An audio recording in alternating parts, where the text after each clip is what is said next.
I thought I would do a short video on how to wrap a piece of sandpaper around a sanding stick. So this is standard, this happens to be 3M, but you can use whatever type of sandpaper you usually like.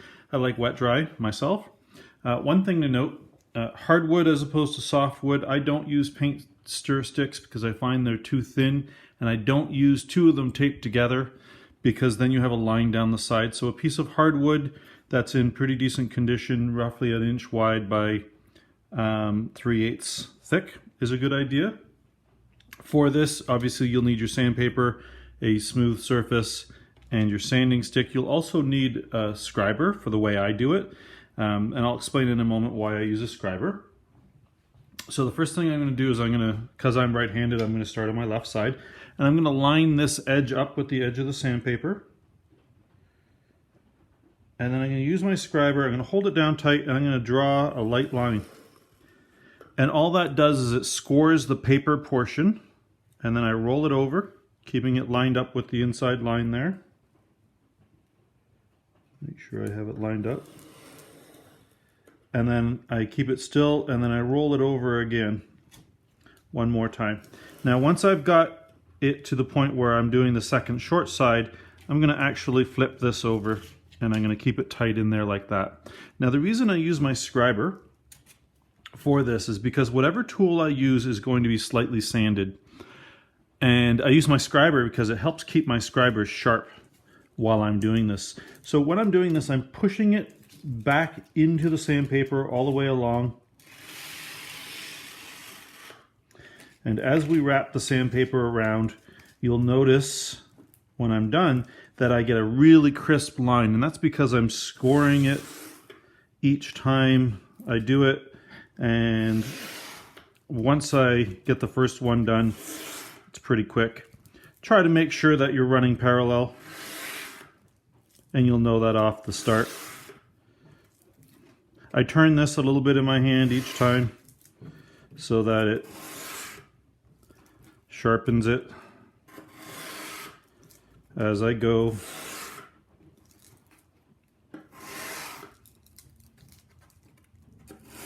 Now you can see I'm a little off, but that's okay.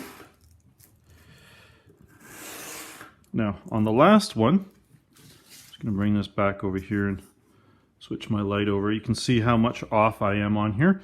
So I'm just going to take my scriber and I'm going to go over a couple of times, and that should let me rip this right off and just get rid of it. You can see how nice and crisp that edge is. That will let me get into different areas. I generally don't use binding wire. I just use a little bit of masking tape. I always wrap it. So this is going this direction, so I always wrap the tape in the direction of the sandpaper being put on, and I always wrap it a little bit over onto the wood as well, so it's not just on the sandpaper. And what that does is it stops it from sliding back and forth.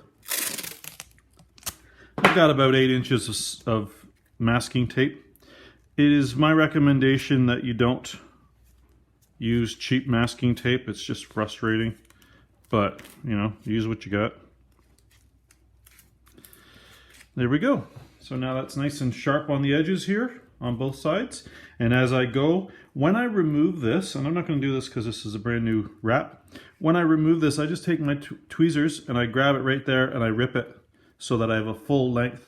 This should be 8.5, 10 inches long, and then this is pulled across the 8.5. So make sure that this is 10 or 11 inches long before your piece of wood, before you start. Okay? And then this little first part, not a big deal.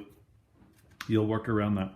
So I hope this helps everybody wrap a nicely wrapped sanding stick. Just remember to like and subscribe and all of those things. I don't normally mention that in my videos because it's not something I normally care about. But I guess in the long run of my life, having people subscribe and like my videos would be helpful. Thanks, guys.